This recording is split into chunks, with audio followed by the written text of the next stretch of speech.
पिघला दे जंजीरें शमशीरें कर हर मैदान फतेह ओ बंदिया कर हर मैदान फतेह।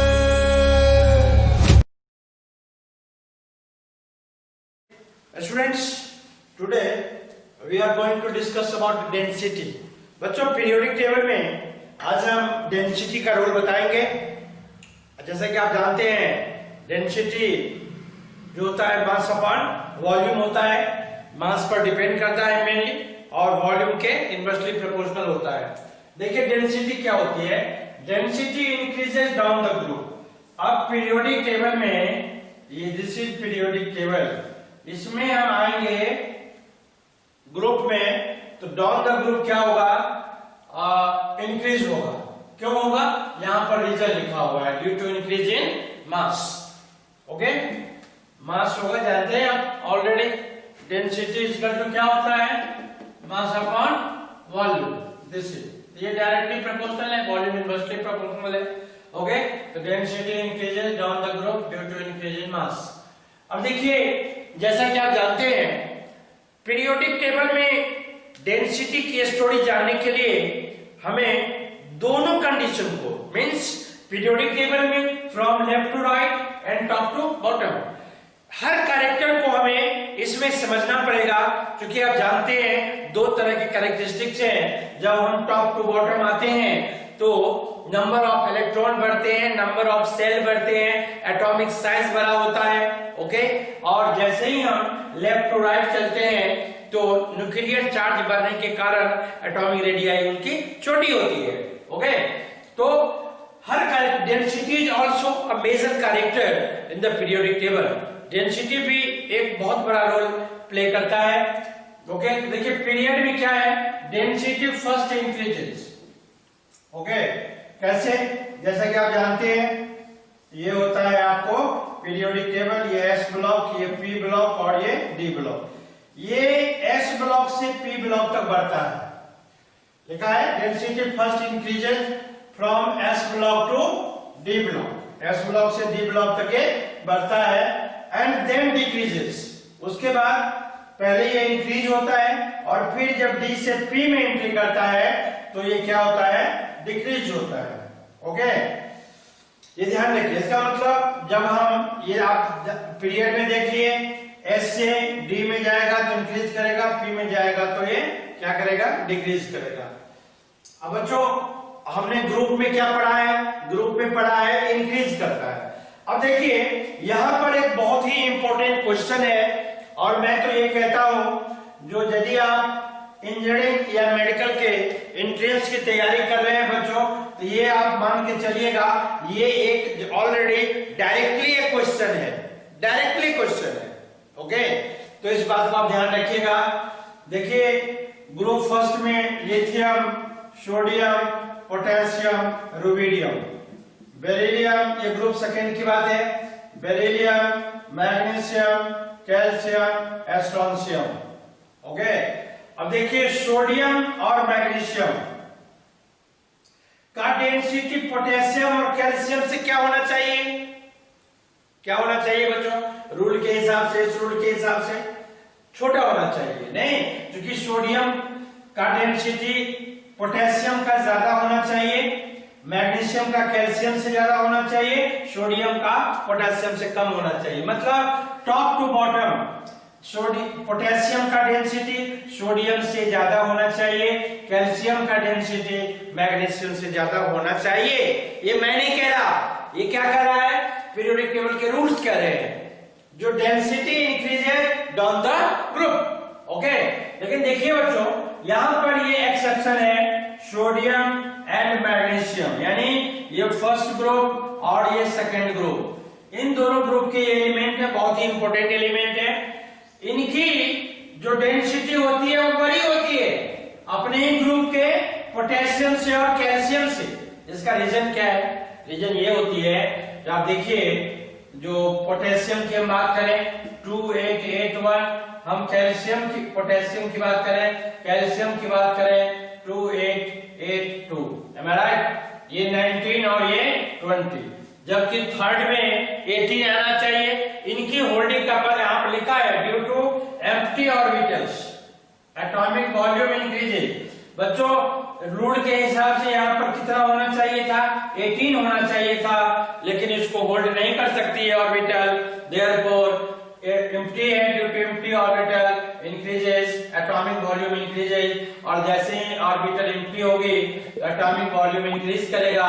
और आप जानते हैं जब वॉल्यूम जब इंक्रीज करेगा तो ऑलरेडी डेंसिटी क्या होगा, डिक्रीज होगा। ओके, इसलिए बच्चों this is very important, sodium and magnesium has greater density than potassium and calcium. इसको बहुत अच्छे से आप याद रखिएगा। ओके, चलिए आते हैं। अब देखिए यहाँ पर कुछ एलिमेंट है बच्चों, ये डायरेक्ट क्वेश्चन है और बहुत कम ऐसे बुक्स हैं, बहुत कम ऐसे टूल्स मिलेंगे आपको जहां पर कि ये कलेक्शन आपके लिए मिलेगा। तो हम प्ले विद केमिस्ट्री में आपके लिए एक कलेक्शन लेके आए हैं उन एलिमेंटों का, जिस एलिमेंट का डेंसिटी का क्या रिलेशन है। आप देखिए, ये आप जानते ही होंगे lithium, sodium, potassium, rubidium, caesium group first element है, ये ग्रुप सेकंड एलिमेंट है। ओके, ये नोबल गैसेज है, जानते ही हैं। ये कहां पर है बच्चों, ये डी ब्लॉक एलिमेंट है, ये भी डी ब्लॉक एलिमेंट है, this is also D block element, D block element, ये भी डी ब्लॉक एलिमेंट है, ये भी डी ब्लॉक एलिमेंट है, ये भी डी ब्लॉक एलिमेंट है, ये भी। This is very very important, इसको आप अच्छे तरीके से कलेक्ट कर लीजिए क्योंकि यहाँ पर क्वेश्चंस ये कुछ बहुत ही ज्यादा इंपॉर्टेंट है, इसीलिए इसको आप अच्छे से कलेक्ट करके रखिए। और यहाँ पर आते हैं बच्चों डेंसिटी के तीसरे पॉइंट पर। ये पहला पॉइंट था, फर्स्ट पॉइंट क्या था, ग्रुप में जो डेंसिटी है वो इंक्रीज हो रही है और पीरियड में पहले तो इंक्रीज होती है एस से डी ब्लॉक, फिर डिक्रीज होती है, रीजन होता है due to empty orbitals. This is the list of the, ये कौन सा ऑर्डर है, ये है इंक्रीजिंग ऑर्डर। यानी ये समझ लीजिए आप लिथियम और सीजियम में, लिथियम जो है आप तो वैसे भी जानते हैं lithium is the latest metal noun, lithium जो है लेटेस्ट मेटल है। ओके, तो ये सारे लिस्ट है, इस लिस्ट को आप ध्यान रखिएगा बच्चों। Iridium, this is very important, iridium यहाँ पर लिखा हुआ है, इरिडियम जो सॉलिड मेटल में ये फर्स्ट हाईएस्ट डेंसिटी वाला सॉलिड मेटल है इरिडियम, जिसकी डेंसिटी, ये तो आपको याद नहीं रखना है लेकिन ये इरिडियम नेम जरूर याद रखना। जितने भी पीरियोडिक टेबल में सॉलिड मेटल हैं उन सॉलिड मेटल में इरिडियम की डेंसिटी सबसे अधिक होती है। ये थोड़ा सा ज्यादा होती है किससे, ऑस्मियम से। लगभग ऑस्मियम और इरिडियम की डेंसिटी नियरली इक्वल होती है। यहाँ पर देखिए ये ऑस्मियम की थोड़ी सी कम है एज कंपेरिजन टू इरिडियम, दोनों सॉलिड मेटल है।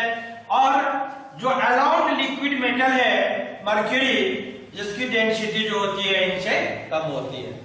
Therefore this is one of the most important part. Okay बच्चों, चलिए इसके बाद अभी हम सारे ट्रेंड पढ़ रहे हैं पीरियोडिक प्रॉपर्टीज में। पहले हमने पढ़ा वैलेंसी, वैलेंसी में आपने देखा हाइड्रोजन और क्लोरीन के रिस्पेक्ट में वैलेंसी 1 to 4 जो होती है वो इंक्रीज करती है और उसके बाद फिर से वो डिक्रीज करती है टिल 1। और valency with respect to oxygen,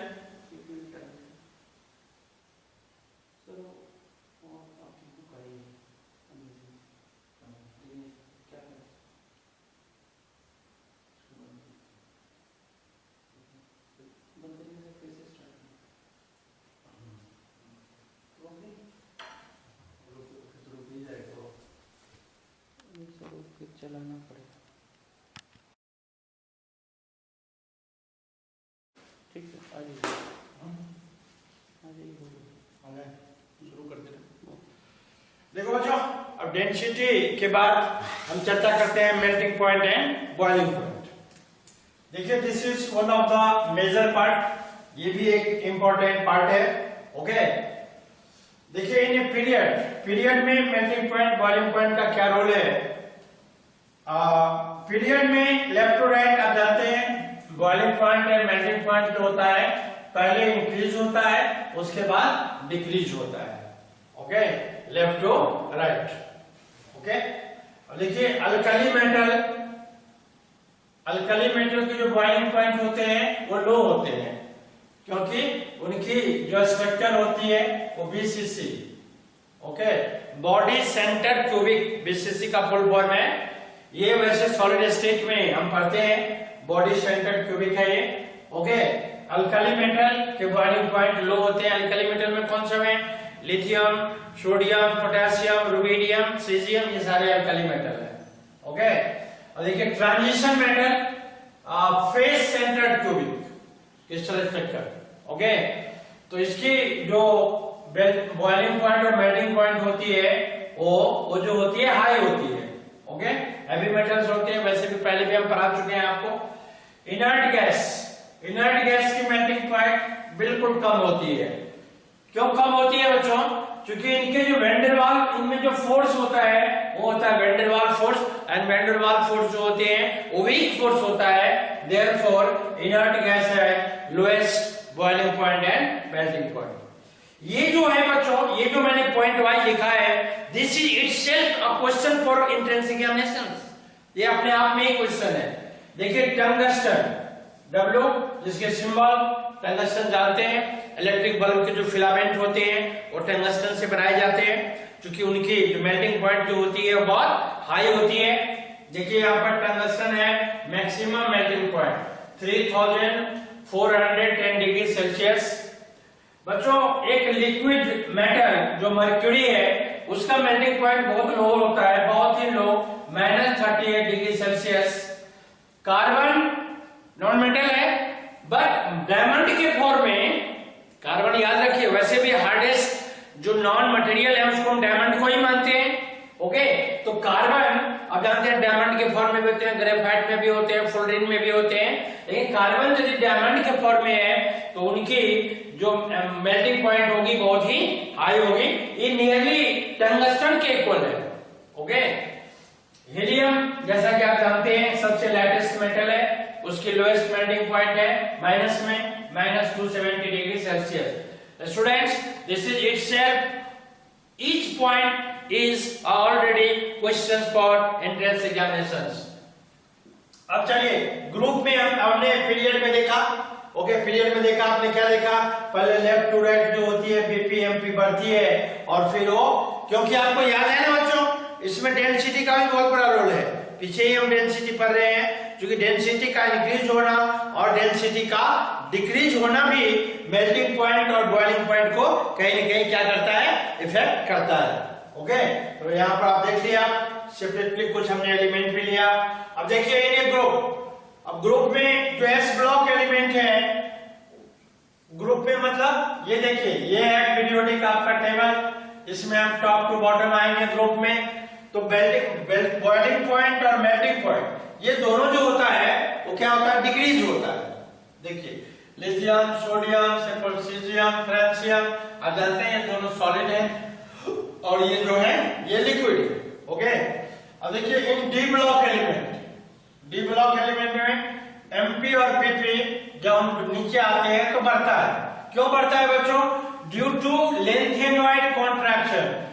बच्चों लेंथेनॉइड कॉन्ट्रैक्शन का मतलब होता है इलेक्ट्रॉन को, वैसे भी लेंथेनॉइड और एक्टिनॉइड की जो ऑक्सीडेशन स्टेट है वो +3 है। ओके, और जैसे ही effective nuclear charge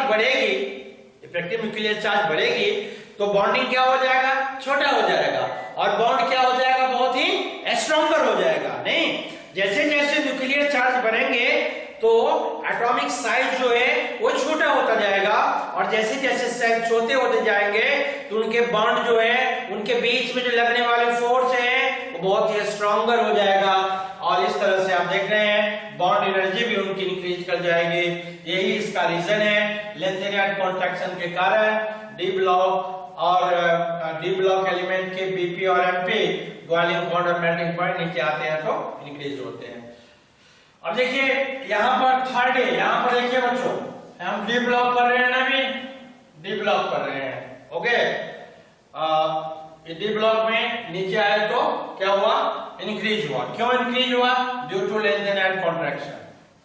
third A to fourth A, third A to fourth A. बच्चों कहां की बात कर रहे हैं, हम यहाँ की बात कर रहे हैं, यानी 13 से 14। ये ध्यान रखिए, यहाँ पर थर्ड का मतलब 13 है और इसका मतलब 14 है।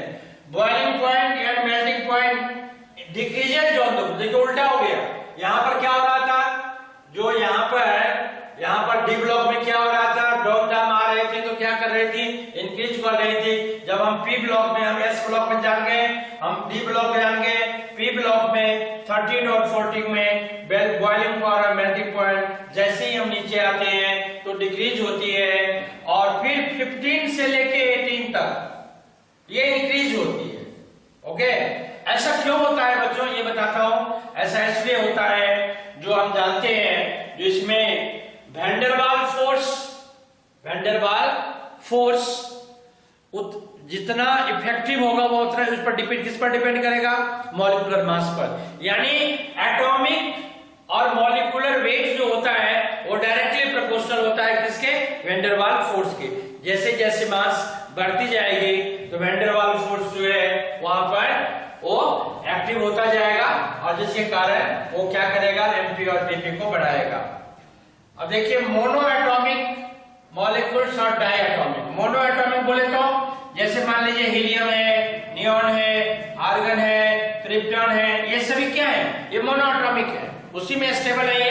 ओके, इसका जो एमपी और बीपी होता है, बॉइलिंग पॉइंट और मेल्टिंग पॉइंट, ये डाई एटॉमिक से कम होता है। यहाँ पर मैंने एग्जांपल लिखा है, जीरो ग्रुप है, less melting point and boiling point then hydrogen. क्योंकि बच्चों हाइड्रोजन आप जानते हैं ये डाई एटॉमिक होते हैं, F2, Cl2, Br2 and I2, ये सभी डाई एटॉमिक होते हैं। तो मोनो एटॉमिक का जो बॉइलिंग पॉइंट और मेल्टिंग पॉइंट होता है ये लेस होता है as comparison to diatomic. Example is quite clear, helium, neon, argon, krypton, xenon, radon, which written है, यहाँ पर लिखा हुआ है, और यहाँ पर है ये डायटोमिक मॉलिक्यूल्स। ओके, तो इनके जो है एमपी और बीपी एकदम है इनसे।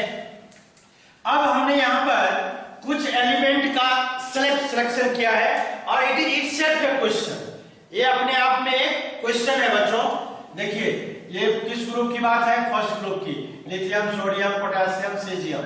ये क्या है, 14, ये क्या है, 0, ये क्या है, सेकेंड। और इसमें देखिए यहाँ पर इसमें तीनों अलग अलग ग्रुप के हैं, 14 ग्रुप के, कार्बन, सिलिकॉन और boron. Okay, this is very very important. ये जो बच्चे हैं ये भी बहुत इंपॉर्टेंट है, ये जो है this is also important, boron ये भी इंपॉर्टेंट है, और नीचे वाला this is separately a part of questions, ये खुद ही अपने आप में एक क्वेश्चंस है। तो बॉइलिंग पॉइंट हो गए, डेंसिटी हो गए। अब अगले लेक्चर में, अगले वीडियो में हम आपको एक शॉर्ट समरी, जो मतलब किसी भी पीरियोडिक टेबल में जो कितने ट्रेंड पॉसिबल है, और उन ट्रेंड में जब हम लेफ्ट से राइट जाते हैं तो क्या होता है, और टॉप से बॉटम आते हैं तो क्या होता है। एक बात तो बहुत अच्छे से समझ लीजिए, ये 2-in-1 प्रोग्राम है पीरियोडिक टेबल। जो कैरेक्टर ग्रुप में इंक्रीज करेगा, सर्टेनली नोट कर लीजिए आप, वो पीरियड में जब जाएगा तो डिक्रीज करेगा। जो पीरियड में इंक्रीज करेगा जब वो ग्रुप में आएगा तो डिक्रीज करेगा।